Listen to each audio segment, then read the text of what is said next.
This is going to be a video tutorial on how to manually check for updates in Windows 11. Let me jump over to my desktop here. I am on my desktop now. To manually check for updates in Windows 11, first thing you want to do is open up Settings. I'm going to go down to my taskbar down here, down to my little start icon. I'm going to right click on the start icon. I'm going to go up to where it says Settings. I'm going to click on Settings. Now in the dialog box that opens up, the pane off to the left hand side, you want to click on Windows Update. Then on the center pane, you'll see right up top it tells me that I am up to date. The last check for updates was today at 11:35 p.m. If I wanted to manually check for updates, I would go off to the right side and I click on this button, Check for Updates.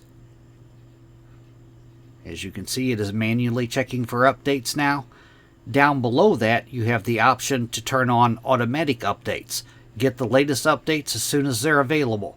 As you can see, I have that turned on. I have automatic updates enabled. But to manually check for updates, you'd want to click on this button, Check for Updates. Thanks for watching.